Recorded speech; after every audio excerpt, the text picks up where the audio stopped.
விவேக் மற்றும் ராதா தம்பதியினருக்கு திருமணம் முடிந்து 3 நாட்கள் தான் ஆகிறது. அவர்கள் கோவிலுக்கு செல்வதாக கூறிவிட்டு வெளியே சென்றிருந்த போது அந்நேரம் பார்த்த விவேக்கின் தந்தை சுப்பிரமணி தனது மனைவி ரேவதியை பார்த்து, ஏண்டி விவேக் எங்க? காலையில இருந்து அவனோட குரலை கேட்கவே முடியல என்றதும் ரேவதி, அவங்க காலையிலேயே கோவிலுக்கு செல்வதாக கூறிவிட்டு சீக்கிரமே கிளம்பிட்டாங்க. அப்படியா? என்னிடம் ஒரு வார்த்தை கூட கேட்கல என்றதும் ரேவதி, அவங்க கோயிலுக்கு தானே போறதா சொல்லிட்டு போறாங்க, இதையெல்லாம் உங்களிடம் வந்து கேட்கணுமா என்றதும் சுப்பிரமணி, அது எப்படி? இவ்வளவு நாளா என் பேச்சை மீறி விவேக் எதுவுமே செய்ததில்ல. அவன் புதிதாக ஒரு பேனா வாங்குவதாக இருந்தாலும் கூட என்னை கேட்டுதான் முடிவு செய்வான். அப்படி இருக்கும்போது திருமணம் முடிந்து 3 நாட்கள் தான் ஆகிறது. கோவிலுக்கு போறதா இருந்தா நம்மிடம் ஒரு வார்த்தை சொல்லிவிட்டு தானே போகணும். என்னங்க, விவேக் ஒன்றும் யாருக்கிட்டையும் சொல்லாம அந்த பொண்ணை அழைச்சிட்டு போகல. என்னிடம் கோவிலுக்கு போறதா சொல்லிட்டு தான் 2 பேரும் போனாங்க. அதற்கு சுப்பிரமணி, அது எப்படி ரேவதி? என்னிடம் ஒரு வார்த்தை சொல்லி இருந்தா நீயும் நானும் சேர்ந்து அவங்களோட கோயிலுக்கு போயிருக்கலாம் இல்லையா என்றான். உடனே ரேவதி, இங்க பாருங்க, விவேக் ஒன்றும் சின்ன குழந்தை கிடையாது. அவனுக்கு இப்போது திருமணமாகிருச்சு. அவனை பார்த்து கொள்ள அவனுக்கு ஒரு மாட்டு பொண்ணு நம்ம வீட்டுக்கு வந்துட்டா. இதற்கு மேலும் நீங்க விவேக் எது செய்தாலும் உங்களிடம் வந்து கேட்டு உங்களிடம் ஒப்புதல் வாங்கிதான் செய்யணும்னு நீங்க நினைக்கிறது ரொம்ப தப்பு. முதல்ல உங்களுடைய எண்ணத்தை மாற்றிக்கொள்ளுங்கள் என்று கூறிக்கொண்டிருக்கும் போது வெளியே காரின் சத்தம் கேட்டு வெளியே வந்து பார்த்தபோது அங்கே புதுமண தம்பதியினர் விவேக் மற்றும் அவனது மனைவி ராதா இருவரும் காரில் தனது வீட்டை வந்தடைந்தனர். காரில் இருந்து இறங்கிய ராதா கணவன் விவேக்கை பார்த்து, என்னங்க, உங்க அப்பா அம்மாவுக்கும் சேர்த்து நாம துணி எடுத்திருக்கலாம். அதற்கு விவேக், இல்ல ராதா, அப்பாவுக்கு அவரை கேட்காமல் எது செய்தாலும் பிடிக்காது. நான் உங்ககிட்ட முன்பே சொல்லியிருக்கேன் இல்லையா என்று சொல்லிக்கொண்டே வீட்டின் வாசல் படியை மிதிக்க அந்நேரம் பார்த்து வெளியே வந்த தந்தை சுப்பிரமணி, டேய், என்னடா இவ்வளவு நேரம்?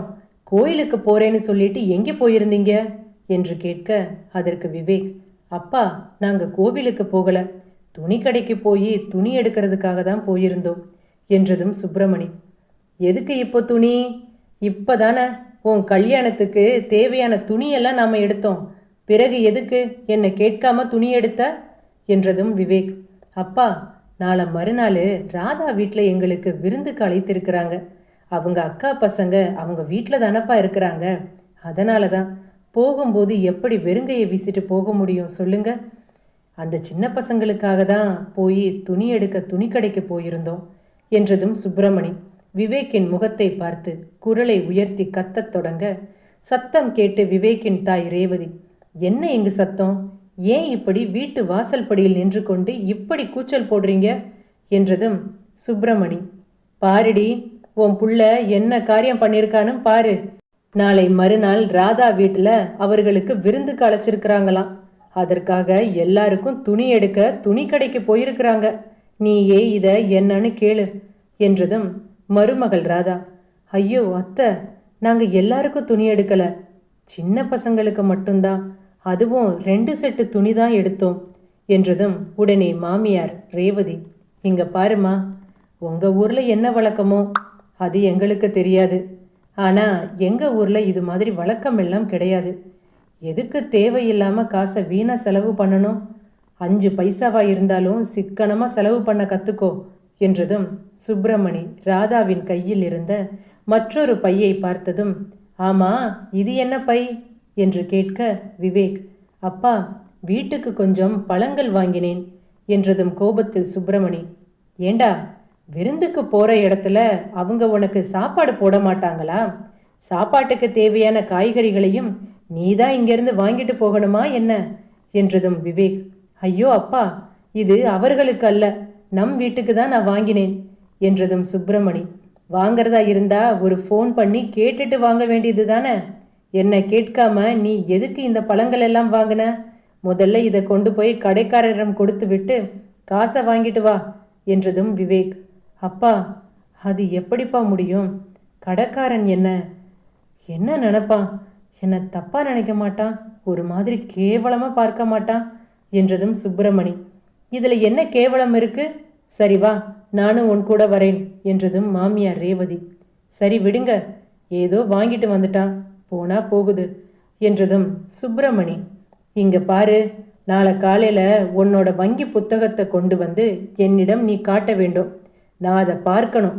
அப்போதுதான் நீ என்ன செலவு செய்திருக்கேன்னு எனக்கு தெரிய வரும் என்று கூறிவிட்டு மாமியார் மாமனார் வீட்டிற்குள் செல்ல ராதா அவனை மேலும் கீழுமாக முறைத்து பார்த்தாள். பிறகு விவேக் மற்றும் ராதா தங்களது படுக்கை அறைக்கு சென்றனர். அங்கே ராதா தனது ஹேண்ட்பேக்கில் இருந்து 1000 ரூபாய் பணத்தை எடுத்து தனது கணவன் விவேக்கிடம் கொண்டு வந்து கொடுத்தாள். என்ன இது என்று விவேக் கேட்க, இதுல துணி எடுத்ததற்கான 1000 ரூபாய் இருக்கு, இதை கொண்டு போய் உங்க அப்பா கிட்ட கொடுத்து விடுங்கள் என்றதும் விவேக், நான் உன்கிட்ட காசு கேட்டனா? ஒன்றும் வேண்டாம், இதை நீயே வச்சுக்கோ என்றதும் ராதா, பரவாயில்லைங்க, எங்க அக்கா பசங்களுக்கு நீங்க ஒன்றும் துணி எடுத்து கொடுக்க வேண்டாம், இந்த பணத்தை பிடிங்க, முதல்ல இதை கொண்டு போய் உங்க அப்பா கிட்ட கொடுத்து விட்டு வாங்க என்றதும் விவேக், என்ன ராதா, ஏன் இப்படி நடந்துக்கிற? எங்க அப்பா பேசியதை கேட்டு பயந்துட்டியா? அதற்கு ராதா, பயமெல்லாம் ஒன்றும் இல்லைங்க, ஆனா உங்க அப்பா இன்றைக்கு காலையில எப்படி நடந்துக்கிட்டாருன்னு நீங்களும் பார்த்தீங்க தானே? வீட்டுக்குள்ள கூட நம்மளை வரவிடலை, வீட்டு வாசல் படியில் வைத்து எல்லோருக்கும் கேட்கும்படியா அப்படி ஒரு கூச்சல் போடுறாரு. இது என்ன வீடா இல்லை ஜெயிலா? அது மட்டுமா, உங்க அப்பா என்ன பேசினாரு? உன்னோட வங்கி கணக்கை என்கிட்ட ஒவ்வொரு மாதமும் எடுத்து காட்டணும், நீ என்ன செலவு செய்கிறாய் என்ற விவரமெல்லாம் எனக்கு தெரியணும்னு சொல்றாரு. இப்படி ஒரு கூத்தை எந்த ஒரு வீட்லையாவது நாம் பார்த்துருக்கோமா? உங்களுக்கு வயது 29, நீங்க ஒன்றும் சின்ன குழந்தை இல்லை, உங்க அப்பா சொல் பேச்சு கேட்டு நடப்பதற்கு. உங்களுக்கு இப்போது திருமணமாகிவிட்டது, இன்னும் 1 வருடமோ அல்லது 2 வருடமோ நமக்குன்னு ஒரு குழந்தை வந்துடும், அதுக்கப்புறம் நீங்க ஒரு அப்பாவாயிருவீங்க. இப்படி இருக்கும்போது உங்க அப்பா உங்களை இது போன்று நடத்துவது எனக்கு கொஞ்சம் கூட பிடிக்கலைங்க என்றதும் விவேக், இங்க பாரு ராதா, எங்க அப்பா ஒரு கவர்மெண்ட் சர்வெண்ட், ஆனா எங்களை ரொம்ப நல்லபடியாக தான் வளர்த்தாரு, நல்லா படிக்க வச்சாரு, எல்லா வசதிகளையும் எங்களுக்கு செய்து கொடுத்துருக்கிறாரு. எங்க அப்பா பேசினது தவறு தான், அது எனக்கு புரியாம இல்லை, ஆனால் என்னால் எங்கள் அப்பாவை எதிர்த்து கேள்வி கேட்க முடியாது. ராதா, எனக்கு சின்ன வயதிலிருந்தே எங்கள் அப்பாவை எதிர்த்து பேசுவது என்றால் ரொம்ப பயம். அது மட்டுமல்ல, இந்த வீட்டில் யார் எது செய்தாலும் எங்கள் அப்பாவிடம் பெர்மிஷன் கேட்காமல் செய்யக்கூடாது. அதனை மீறி நாம் செஞ்சோம், வீட்டில் பெரிய பிரளயமே வரும் என்றதும் ராதா, இன்னும் எத்தனை நாளைக்கு தான் உங்கள் அப்பாவை பார்த்து பயந்துட்டு இருக்க போறீங்க? பாருங்க, இது நம்ம வாழ்க்கை, நாம தான் முடிவு செய்யணும். உங்கள் அப்பா பேச்சை கேட்டு நடக்கிறது என்னமோ தப்பு இல்லை, ஆனால் அதற்கும் ஒரு வரைமுறை உண்டுங்க. எனக்கு ஏதாவது தேவை இருந்தாலும் அதையும் நான் உங்கள் அப்பா கிட்ட தான் கேட்டு வாங்கணுமா? சொல்லுங்க. நாளைக்கு நமக்கு குழந்தை பிறந்தால் அந்த குழந்தைக்கு பெயர் வைப்பதிலிருந்து அந்த குழந்தைக்கு துணி எடுப்பதிலிருந்து எல்லாவற்றையும் உங்கள் அப்பா கிட்ட கேட்டு தான் செய்யணுமா என்றதும் விவேக், இங்க பாரு ராதா, எங்கள் அப்பா என்னிடம்தான் இப்படி நடந்து கொள்வார், ஆனால் நீ இந்த வீட்டு மருமக, கண்டிப்பாக உன்னிடம் இப்படி பேச மாட்டாரு, என்னை நம்பு என்றதும் ராதா, இங்கே பாருங்க, நீங்கள் படிச்சிருக்கிறீங்க, கை நிறைய சம்பாதிக்கிறீங்க, உங்களுக்கு நிறைய சொத்து பத்து இருக்குது என்ற எண்ணத்தில் நான் உங்களை திருமணம் செய்து கொள்ளலை. எனக்கு உங்களை பிடித்திருந்தது, என் பெற்றோருக்கும் உங்களை பிடித்திருந்தது. அந்த ஒற்றை காரணத்திற்காக தான் நான் உங்களை திருமணம் செய்து கொண்டேன். ஆனால் நீங்கள் நினைக்கிற மாதிரி உங்கள் காசு பணத்துக்கு ஆசைப்பட்டு இல்லை. என்ன செய்ய, 1000 கனவுகளை சுமந்தபடி உங்களை நான் கல்யாணம் செய்து இந்த வீட்டுக்குள்ளே வந்தேன். ஆனால் இப்போது நடப்பதை பார்த்தா எனக்கு சொல்ல வார்த்தை இல்லை, எல்லாம் என் தலை எழுத்து என்றாள். அவள் அவ்வாறு கூறியதும் விவேக்கின் முகம் வாடி போனது. பிறகு விவேக் ராதாவை சமாதானம் செய்ய முயலும்போது ராதா என்று விவேக் கூற மறு அறையில் இருந்து சுப்பிரமணி, விவேக் விவேக் எங்க இருக்க, கொஞ்சம் சீக்கிரம் என்னோட ரூமுக்கு வா என்று அழைக்க உடனே ராதா, சீக்கிரம் போங்க, உங்க அப்பா கூப்பிடுறாரு, இல்லைனா வந்து அடிக்க போறாரு என்றதும் விவேக் என்ன கூறுவது என்று தெரியாமல் வரேன்பா என்று கூறிவிட்டு அங்கிருந்து சென்றான். இரவு சரியாக 9 மணி. அனைவரும் டைனிங் டேபிளில் அமர்ந்து உணவருந்திக் கொண்டிருந்தனர். அப்போது மாமனார் சுப்பிரமணி விவேக்கை பார்த்து, விவேக், நீ எப்போ வேலைக்கு போகிறதா இருக்க? உனக்கு லீவு எப்பப்பா முடியுது என்று கேட்டவுடன், அதற்கு இன்னும் 2 வாரம் இருக்குப்பா. என்னது, 2 வாரமா? எதற்கு அவ்வளவு நாள் நீ லீவ் எடுத்த என்று சுப்பிரமணி கேட்க, இல்லப்பா, திருமணம் முடிந்த உடனே நண்பர்கள், சொந்தக்காரர்கள் என்று எல்லாரும் விருந்துக்கு கூப்பிடுவாங்க. அது மட்டும் இல்லை, நாங்கள் ஒரு ட்ரிப்பு போகலாம்னு டிசைட் பண்ணியிருக்கோம்ப்பா என்று கூறியது மாமியார். என்னப்பா ட்ரிப்பு? நாம தான் அடுத்த மாதம் காசிக்கு போகலாம்னு பிளான் செய்திருக்கோமே, அப்புறம் எதுக்கு தேவையில்லாமல் இப்போ எதற்கு சுற்றி பார்க்கணும் என்று கேட்டதும் ராதா, அம்மா, அவர் ட்ரிப்புன்னு சொன்னது எங்களுடைய ஹனிமூன் ட்ரிப்புமா, நாங்கள் சிம்லா போகலாம்னு பிளான் செய்திருக்கோம் என்றதும் சுப்பிரமணி, என்னடா ஹனிமூனா? பணத்தை கொண்டு போய் 4 நாள் தங்குவதற்கு மொத்தமாக செலவு செய்ய போறீங்களா? காசு என்ன மரத்திலையா காய்க்குது? தண்ணி மாதிரி செலவு செய்வதற்கு. ஹனிமூன் அதெல்லாம் ஒன்றும் வேண்டாம் என்றதும் ராதா, இல்லை, இது அவர் ஒன்றும் செலவு செய்யலை. எங்கள் அண்ணன் தான் எங்கள் ஹனிமூன் ட்ரிப்புக்கு பிளான் செய்திருக்கிறாரு.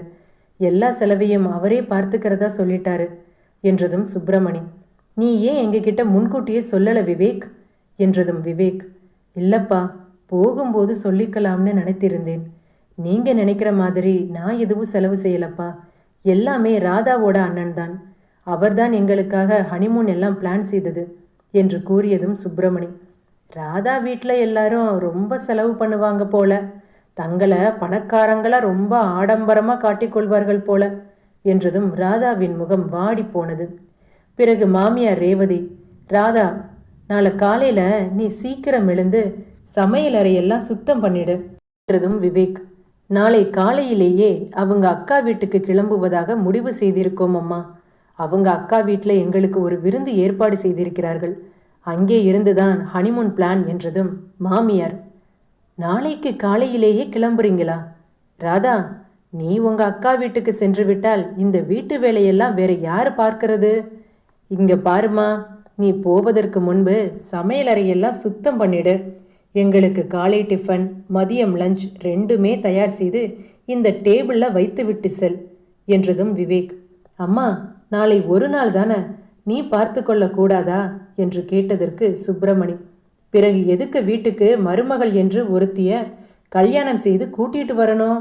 மருமகள் வீட்டுக்கு வந்த பிறகும் மாமியார் வேலை செய்கிறதா?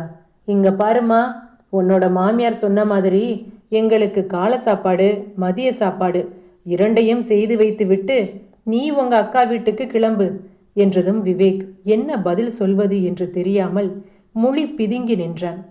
பிறகு சமையல் அறைக்கு சென்ற ராதா அங்கு கிடந்த அனைத்து பாத்திரங்களையும் கழுவி சுத்தம் செய்து கொண்டிருந்தாள். அப்போது உள்ளே நுழைந்த மாமியார் ரேவதி மருமகள் ராதாவை பார்த்து, ராதா, நாளை காலை கிச்சன் எல்லாம் கண்ணாடி மாதிரி சுத்தம் பண்ணி வச்சிடு. அதுக்கப்புறம் எங்கள் 2 பேருக்கும் காலையில் இட்லியும் தக்காளி சட்னியும் செய்து வைத்து விடு. அவருக்கு உப்பும் காரமும் கொஞ்சம் தூக்கலாக இருக்கணுமா, இல்லை என்றால் அவர் சாப்பிட மாட்டார்.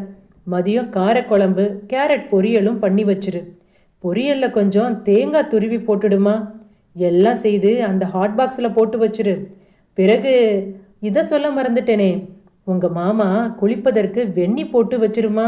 அதற்கு ராதா, எதற்கு சுடுதண்ணீர்? அதான் பாத்ரூமில் ஹீட்டர் இருக்கே என்று கூற, உடனே ரேவதி, ஐயையோ, கரண்ட் செலவு பண்ணுறதா? உங்கள் மாமாவுக்கு தெரிஞ்சா அவ்வளவுதான். அடி விறகடுப்பு இருக்கு, அதில் தீ மூட்டி சுடுதண்ணி போட்டு பக்கெட்டில் எடுத்து வச்சிருமா. பிறகு உங்கள் மாமா காலையில் எழுந்த உடனே காஃபி குடிப்பார். காஃபி அவருக்கு ரொம்ப சூடாக இருக்கணும், கொஞ்சம் ஆறிப்போனாலும் குடிக்க மாட்டார். அதனால் அவருக்கு ஒரு காஃபி மட்டும் போட்டு கொடுத்துரு என்றதும் ராதா எதுவும் சொல்லாமல் மௌனமாக தன் தலையை அசைத்தாள்.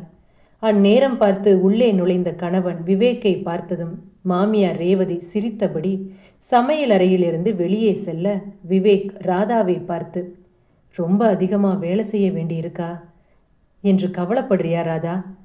இல்லைங்க, எங்கள் அம்மா எனக்கு படிக்கும்போதே வீட்டு வேலையெல்லாம் செய்ய சொல்லி கொடுத்துருக்குறாங்க. எனக்கு இது ஒன்றும் புதிதல்ல. என்ன, எங்கள் வீட்டில் இவ்வளவு வேலை செய்ததில்லை என்றதும் விவேக், ஆனால் இந்த வீட்டில் வெறும் 4 பேர் தானே, அதனால வேலை பெரிதாக ஒன்றும் இருக்காது என்றதும் ராதா ஒரு நக்கல் சிரிப்பு சிரித்தபடி மீண்டும் பாத்திரத்தை கழுவ ஆரம்பிக்க, விவேக் அங்கு நின்று கொண்டிருப்பதை பார்த்த ராதா மீண்டும், நீங்கள் போய் தூங்குங்க, நான் இந்த வேலையெல்லாம் செய்து முடித்து விட்டு வரேன் என்று கூற விவேக் சரி என்றான். ராதா, வரும்போது மறக்காம அந்த ஃப்ரிட்ஜை ஆஃப் பண்ணிட்டு வந்துரு என்றதும் ராதா, ஃப்ரிட்ஜை எதுக்கு ஆஃப் பண்ணணும்? அதற்கு விவேக், இல்லை, நைட்டெல்லாம் ஃப்ரிட்ஜு ஓடிட்டே இருந்தா கரண்ட் பில் ரொம்ப அதிகமாக வரும், அதற்காக தான் சொன்னேன் என்றதும் ராதா, இல்லைங்க, ஃப்ரிட்ஜில் காய்கறி எல்லாம் இருக்குது, ஃப்ரிட்ஜை ஆஃப் பண்ணிட்டா உள்ளே இருக்கிற காய்கறி எல்லாம் கெட்டு போயிடும் என்று கூற, அதெல்லாம் ஒன்றும் ஆகாது, இப்போ இருக்கிற கூலிங் நாளை காலை வர தாங்கும், நீ மறக்காமல் ஃப்ரிட்ஜை ஆஃப் பண்ணிட்டு வந்துரு, அப்பா பார்த்தா அதுக்கு வேற கத்துவார் என்று கூறிவிட்டு அங்கிருந்து சென்றான். பிறகு அங்கிருந்து சென்ற விவேக் தூங்காமல் புத்தகம் படித்து கொண்டிருந்தான். தனது சமையலறை வேலைகளை முடித்துவிட்டு உறங்கச் செல்லும்போது மணி சரியாக 12. என்னங்க, தூங்காம என்ன செய்து கொண்டிருக்கிறீங்க? எனக்கு தூக்கம் வரல ராதா, அதனால தான் புத்தகம் படித்து கொண்டிருந்தேன் என்றான். ராதா, உனக்கு ஏண்டா இவனை போய் திருமணம் செய்து கொண்டோம் என்று தோணுதா என்று கேட்க, இல்லைங்க, அப்படியெல்லாம் சொல்ல முடியாது, ஆனால் கொஞ்சம் தோணுது, ஆனால் நீங்கள் சொன்ன மாதிரி இல்லை, எனக்கு உங்களை பார்த்தா ரொம்ப பாவமாக இருக்குது. சரிங்க, நான் குளிச்சுட்டு வரேன் என்றதும் விவேக் ராதாவின் கையை பிடிக்க, உடனே அவள், ஐயையோ உங்கள் அப்பா என்று சொன்னதும் விவேக் பதறி அடித்தபடி ராதாவின் கையில் இருந்து தனது கையை எடுத்தான். அதனை பார்த்ததும் ராதா, பூட்டி இருக்கிற அறைக்குள்ள உங்க அப்பா எப்படிங்க நுழைய முடியும், சரியான பயந்தாங்கோழி என்று சொல்லிவிட்டு குளியல் அறைக்குள் செல்ல, அதனை பார்த்ததும் விவேக் அவளை பார்த்து வெட்கத்துடன் ஒரு சிரிப்பு சிரித்தான். மறுநாள் காலை ராதா அதிகாலையில் எழுந்து தனது மாமியார் சொன்ன அனைத்து வேலைகளையும் செய்து முடித்துவிட்டு வீட்டு வாசல் படியை சுத்தம் செய்து கொண்டிருந்தாள். அப்போது காரில் வந்து இறங்கிய மாமனார் மற்றும் மாமியார் பார்த்தபடி ராதா நிற்க, சுப்பிரமணி ரேவதியை கைத்தாங்கலாக அழைத்து கொண்டு வந்தான். அப்போது சுப்பிரமணி மருமகள் ராதாவை பார்த்து, காரில் பொருளெல்லாம் இருக்கு, அதையெல்லாம் எடுத்து கொண்டு போய் வீட்டுக்குள்ள வை, பிறகு வெளியில் போயிட்டு வந்ததில் கார் ரொம்ப தூசி படிந்திருக்கு, தண்ணி ஊற்றி சுத்தமாக கழுவி வை. அதனை கேட்டதும் ராதா எந்த ஒரு பதிலும் சொல்லாமல் காரில் இருந்த பொருட்களை எடுத்து அவர்களது அறையில் வைத்துவிட்டு தண்ணீரை கொண்டு காரை சுத்தம் செய்தாள். பிறகு சாப்பிட சென்ற மாமனாரிடம் ஒரு தட்டில் இட்லியுடன் தான் செய்த தக்காளி சட்னியை பரிமாறினாள். அப்போது மாமனார் சுப்பிரமணி, இங்க பாருமா, துணியெல்லாம் ரொம்ப அழுக்கா இருக்கு, அதனால துணி எல்லாத்தையும் இப்பவே துவைத்து காய போட்டுரு என்றதும் ராதா, சரி, நான் நாளை காலையில எல்லா துணியையும் துவைத்து போட்டு விடுகிறேன் என்றாள்.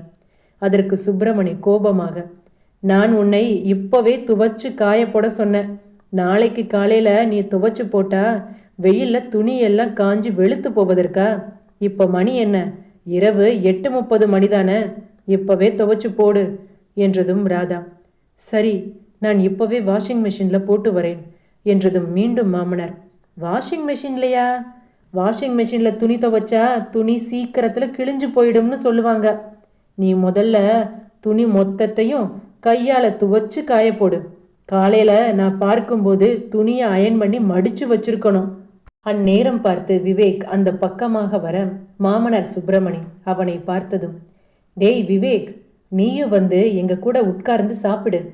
உடனே விவேக் ராதாவை பார்த்து, நீ சாப்பிட்டியா என்று கேட்க, இல்லைங்க, நான் இன்னும் சாப்பிடலை, நீங்க முதல்ல சாப்பிடுங்க, நான் பிறகு சாப்பிடுகிறேன் என்றாள். உடனே மாமனார் சுப்பிரமணி, உங்க அத்தைக்கு மருந்து எப்போ நேரத்துக்கு கொடுக்கணும்னு எனக்கு தெரியாது, நீ அந்த டாக்டர் எழுதி கொடுத்த சிட்டையை பார்த்து கரெக்டாக வேளா வேலைக்கு மருந்து எடுத்து கொடுத்துரு. அப்புறம் அவள் இன்னும் சாப்பிடலை, முதல்ல அவளுக்கு சாப்பாடு கொண்டு போய் கொடு. அவள் சாப்பிட்டு 1 மணி நேரத்தில் ஆவி பிடிக்க சொல்லி டாக்டர் சொல்லி அனுப்பிச்சிருக்காரு. அவள் ஆவி பிடிக்கிறதுக்கு சுடுதண்ணியை ரெடி பண்ணணும் என்றதும் அதனை பார்த்து கொண்டிருந்த விவேக், அம்மாவுக்கு நான் வேணா சாப்பாடு கொண்டு போய் கொடுத்துட்டு வரேன்ப்பா என்றதும் மாமனார், நீ எதுக்கு அங்கே போற? உன் பொண்டாட்டி மருமகள் என்று இந்த வீட்டில் எதுக்கு இருக்கா? அவள் போய் செய்யட்டும், நீ முதல்ல சாப்பிடு என்றதும் ராதா எதுவும் கூறாமல் அனைத்து வேலைகளையும் செய்து முடித்துவிட்டு எப்போதும் போல சமையலறையில் இருந்து தனது கண்ணீரை சிந்திவிட்டு அவள் உறங்கச் செல்லும்போது மணி சரியாக 2 மணி. உள்ளே வந்த அவளை பார்த்த விவேக், ரொம்ப வேலையா? ஆமாங்க, இன்னைக்கு வேலை கொஞ்சம் அதிகம். நான் வேணா உனக்கு கால் பிடித்து விடட்டா என்று விவேக் கேட்க, பரவாயில்ல, போக போக எனக்கு பழகிரும் என்றதும் விவேக், உனக்கு ரொம்ப கஷ்டமாக இருக்கிறதா? எங்கள் அப்பா செய்வது தவறுதான்னு எனக்கு ரொம்ப நல்லா புரியுது. ஆனால் என்னோட பயம், சின்ன வயதில் இருந்தே நான் அப்படியே வளர்ந்துட்டேன் ராதா என்றதும் ராதா, எனக்கு ரொம்ப சோர்வாக இருக்குங்க, நான் சென்று தூங்குகிறேன் என்றாள். மறுநாள் காலை விடிந்ததும் விவேக் தன் மனைவி ராதாவை அழைத்து கொண்டு அவளது கல்லூரிக்கு செல்ல தயாராகி கொண்டிருந்தான். வெளியில் மாமனார் சுப்பிரமணி திண்ணையில் அமர்ந்தபடி ஒரு செய்தித்தாளை படித்து கொண்டிருந்தார். விவேக் மற்றும் ராதா இருவரும் வெளியே செல்ல அதனை பார்த்த சுப்பிரமணி, விவேக், 2 பேரும் ஜோடியா எங்கே போறீங்க என்று கேட்டதும் விவேக், அப்பா, நான் ராதா கூட கல்லூரிக்கு போறேன். ராதா கூட கல்லூரிக்கா என்று சுப்பிரமணி மீண்டும் கேட்க, அப்பா, எங்களுக்கு திருமணம் ரொம்ப சீக்கிரத்தில் நடந்து முடிஞ்சிருச்சு. அதனால ராதாவால் அவளோட செமஸ்டர் எழுத முடியலை. அவளுக்கு இன்னும் ஒரு செமஸ்டர் தான்ப்பா இருக்கு. அதை எழுதினால்தான் அவள் டிகிரி வாங்க முடியும். அதற்காக தான் அவளை அவங்க கல்லூரிக்கு அழைச்சிட்டு போறேன் என்றதும் சுப்பிரமணி, கல்யாணத்துக்கு பிறகு பெண்களுக்கு எதுக்கு படிப்பு? வீட்டில் இருந்து வீட்டு வேலையை பார்க்க வேண்டியது தானே. உன்னோட மனைவி கல்லூரிக்கு போயிட்டா உங்க அம்மாவை யார் பார்த்துக்கிறது என்றதும் விவேக், அப்பா, நீங்க வீட்டில் தானே இருக்கீங்க, என்று ஒரு நாள் மட்டும் நீங்க அம்மாவை பார்த்து கொள்ளக்கூடாதா என்று கேட்டதும் சுப்பிரமணி, என்னால் எல்லாம் பார்க்க முடியாது. எனக்கு செய்தித்தாள் படித்து முடித்துவிட்டு வெளியில் போக வேண்டிய வேலையெல்லாம் இருக்கு. அது மட்டும் இல்லை, பொம்பளைங்களுக்கு தான் பொம்பளைங்க வேலையை பார்க்க பொம்பளைங்க தான் உதவணும். நான் எப்படி போய் உதவ முடியும்? நீ ராதாவை கல்லூரிக்கெல்லாம் அழைச்சிட்டு போக வேண்டாம். முதல்ல 2 பேரும் வீட்டுக்குள்ளே போங்க என்றதும் விவேக், அப்பா, உங்களுக்கு சிரமமா இருந்தா அம்மாவுக்கு வேண்டிய கடமைகளை நான் செய்கிறேன் என்றதும் கோபத்தில் சுப்பிரமணி அவனது சட்டையை பிடிக்க, என்னடா, என்னையவே எழுத்து பேசுகிற அளவுக்கு வளர்ந்துட்டியா? எப்போதிலிருந்து இந்த மாற்றம்? என்னை கேட்காமல் நீயே சுயமா முடிவு செய்கிற அளவுக்கு வளர்ந்துட்டியா? என்னை கேட்காம முடிவு செய்ய உனக்கு சொல்லி கொடுத்தது யாருடா? அவனது சட்டையை பிடித்து அவனை அடிக்க கை ஓங்க அதனை பார்த்து கொண்டிருந்த மனைவி ராதா, முதல்ல அவர் சட்டையில இருந்து கையை எடுங்க என்றதும் விவேக், ராதா, நீ எதுவும் பேசாத, கொஞ்ச நேரம் அமைதியா இரு என்றான். ஆனால் ராதா மீண்டும், முதல்ல என் கணவர் சட்டையில இருந்து கையை எடுங்க என்றதும் மாமனார் சுப்பிரமணி அவனது சட்டையில் இருந்து கையை எடுக்க, ராதா, நீங்க உங்க மனசுல என்ன நினைச்சிட்டு இருக்கிறீங்க என்றவுடன் மீண்டும் விவேக், ராதா, நீ எதுவும் பேசாத, கொஞ்சம் அமைதியா இரு. சத்தம் கேட்டு வெளியே வந்த மாமியார் அங்கு நடப்பதை அறிந்த பின்பு, அம்மாடி, நீ எதுவும் பேசாதம்மா, கொஞ்சம் அமைதியா இரு, அவரின் குணம் உனக்கு தெரிந்தது தானே என்றதும் ராதா, பேச வேண்டியத பேச வேண்டிய நேரத்துல பேசணும். நான் பேசினா உங்க அப்பா என்ன பண்ணுவாரு? என்னை அடிச்சு இந்த வீட்டை விட்டு வெளியே தள்ளுவாரு, அவ்வளவுதானே? பரவாயில்ல, இங்க பாருங்க, எனக்கு இந்த வீட்டு வேலை செய்வது எல்லாம் புதிதில்லை. எங்க அம்மா எனக்கு படிக்கும் போதே வீட்டு வேலையெல்லாம் செய்ய கற்றுக் கொடுத்துருக்குறாங்க. அது மட்டும் இல்லை, இந்த வீட்டில் பெரியவங்களுக்கு பணிவிடை எவ்வாறு செய்யணும்னு சொல்லியும் கொடுத்துருக்குறாங்க. ஆனால் நீங்கள் வீட்டுக்கு வந்த மருமகளை ஒரு வேலைக்காரி மாதிரி நடத்தணும்னு முடிவு பண்ணியிருக்கிறீங்க. நான் இந்த வீட்டுக்கு ஒரு மருமகளா வாழ தான் வந்திருக்கேன், உங்களுக்கு ஒரு வேலைக்காரியா இல்லை. உங்களுக்கு ஒரு வேலைக்காரி தான் தேவை என்றால் நீங்கள் சம்பளம் கொடுத்து ஒரு வேலைக்காரியை இந்த வீட்டுக்கு அப்பாயின்மெண்ட் செய்திருக்க வேண்டியது தானே. என்னமோ சொன்னீங்களே, எங்கள் வீட்டில் எல்லாரும் ரொம்ப ஆடம்பரமாக இருக்காங்கன்னு. பொண்ணை திருமணம் செய்து கொடுத்து பொண்ணு சந்தோஷமாக வாழ்கிறத பார்க்கணும்னு அந்த பொண்ணை பெற்றவங்க கூட பிறந்தவங்கன்னு எல்லாரும் ஆசைப்படுவாங்க. அப்படிதான் எங்கள் அப்பாவும் அம்மாவும், ஏன் என் அண்ணனும் ஆசைப்பட்டான். உங்களை மாதிரி லட்சக்கணக்கில் வரதட்சணை வாங்கி ஒரு பொண்ணை தன்னுடைய மகனுக்கு திருமணம் செய்து வைத்து அந்த பொண்ணை வீட்டு வேலைக்காரியாக மாற்றுவதற்காக இல்லை என்றதும் மாமனார் சுப்பிரமணி, பாருடா விவேக், உன்னோட மனைவி வரும்போது பூனை மாதிரி இருந்தா, இப்ப பாரு புலி மாதிரி எப்படி பாயிரா என்றதும் ராதா, வீட்டுக்கு வந்த மருமக பூனை மாதிரி மாறுறதும் புலி மாதிரி மாறுறதும் அந்த வீட்டில் உள்ளவர்கள் அந்த பெண்ணை நடத்துகிற விதத்தில் தான் இருக்கு. என்ன இந்த காலத்தில் பொண்ணுங்க எல்லாம் திமிர் பிடித்தவர்கள், பெரியவங்க பேச்சை கேட்க மாட்டாங்கன்னு சொல்லுவீங்க. பரவாயில்ல, சொன்னா சொல்லிட்டு போங்க. ஒரு அடிமையா வேலைக்காரியா வாழ்வதை விட திமிர் பிடித்தவள் என்ற பட்டம் எவ்வளவோ மேல் என்று கூறினாள். பிறகு விவேக், அப்பா, இந்த செமஸ்டர் அவள் எழுததான் போகிறாள். அவள் படித்த படிப்பு என்னை திருமணம் செய்ததால் தடைபடக்கூடாது என்றதும் ராதா 2 படிகள் இறங்க, சரிப்பா, நான் போயிட்டு வரேன் என்று விவேக் கூறியதும் ராதா, எதற்கு திரும்பவும் உங்க அப்பா கிட்ட அனுமதி கேட்டு கொண்டிருக்கிறீங்க? நான் பேசியதிலிருந்து அவருக்கே இனிமேல் எப்படி நடந்து கொள்வது என்று தெரியும். நீங்க வாங்க.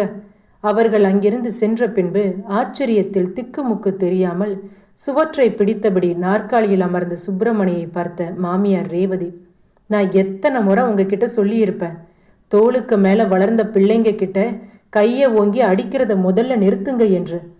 எத்தனை முறை சொல்லியிருப்பேன், கேட்டீங்களா? கட்டின புருஷனை, அதுவும் மனைவி முன்பு கை நீட்டி அடிக்க போனா எந்த பொண்டாட்டி பார்த்துட்டு சும்மா இருப்பா? அதனால தான் உங்களை நல்லா 4 கேள்வி நறுக்குன்னு கேட்டுட்டு போயிட்டா. உங்கள் பிள்ளை தான் உங்கள் பேச்சை கேட்பான். அந்த பொண்ணு உங்கள் பேச்சை கேட்கணும்னு எந்த ஒரு அவசியமும் இல்லை. இனிமேலாவது புரிந்து நடந்துக்கோங்க. இந்த கதையில் வருகின்ற நிகழ்வுகள் போன்று நமது குடும்பங்களிலும் ஆங்காங்கே இன்றும் நடப்பது உண்டு. பொதுவாக மாமியார் கொடுமை செய்துதான் பெரும்பாலான இடங்களில் நாம் கேட்டிருக்கக்கூடும். ஆனால் ஒரு சில இடங்களில் இது போன்ற நிகழ்வுகளும் ஆங்காங்கே அரங்கேறி கொண்டுதான் இருக்கிறது. ஒரு பெண் புயலாக மாறுவது என்பது புகுந்த வீட்டில் பெண்ணை நடத்துகின்ற விதத்தில்தான் உள்ளது என்பதை பல நேரங்களில் பலர் மறந்து விடுவது உண்டு. படித்த பெண்தான் வேண்டும், கை நிறைய சம்பாதிக்கின்ற பெண்தான் வேண்டும் என்று வரதட்சணை கேட்டு ஒரு பெண்ணை தனது மகனுக்கு திருமணம் செய்து வைக்கின்றனர் பையனை பெற்ற பெற்றோர். ஆனால் அவனது பெற்றோர் தனது மனைவியை ஒரு வேலைக்காரியை போன்று நடத்துவது தன் கண் முன்னே பார்த்தும் கூட, தன் பெற்றோர் செய்வது தவறு என்று தெரிந்தும் கூட, ஆண்கள் ஏன் இப்படி என் மனைவியை நடத்துகிறீர்கள் என்று ஒரு சில ஆண்களை தவிர எல்லா ஆண்களும் கேட்பது கிடையாது. ஆண்கள் கேட்காமல் போவதால் தான் பெண் என்ற ஒருத்தி புயலாக மாறுகிறாள். அது மிரண்டால் காடு கொள்ளாது என்பதை நாம் கேள்விப்பட்டிருப்போம். ஆனால் ராதா அதனை நிஜமாக்கி விட்டாள் என்றுதான் கூற வேண்டும். இந்த கதை பற்றிய உங்களது கருத்துக்களை மறக்காமல் கமெண்டில் தெரிவிக்கவும். இந்த கதை உங்களுக்கு பிடித்திருந்தால் உங்கள் ஃப்ரெண்ட்ஸ் அண்ட் ஃபேமிலிக்கு இதை ஷேர் பண்ணுங்கள். இந்த கதைக்கு ஒரு லைக் பண்ணுங்கள். ஸ்டோரி டைம் 6 தமிழ் சேனலை சப்ஸ்கிரைப் பண்ண மறக்காதீங்க. சப்ஸ்கிரைப் பண்ணும்போது பக்கத்தில் இருக்கிற பெல் ஐக்கானை மறக்காமல் ப்ரெஸ் பண்ணுங்கள். அப்போது தான் நான் எப்பொழுது வீடியோ போட்டாலும் அதற்கான நோட்டிஃபிகேஷன் உங்களுக்கு உடனுக்குடன் வந்து சேரும். அது மட்டுமல்ல, எனது மற்ற சில கதைகளையும் இந்த கதையினுடைய டிஸ்கிரிப்ஷனில் அதற்கான லிங்க்கை நான் அட்டாச் பண்ணியிருக்கேன். தேவைப்படுறவங்க போய் அதனை செக் அவுட் பண்ணி பாருங்கள். நன்றி, வணக்கம்.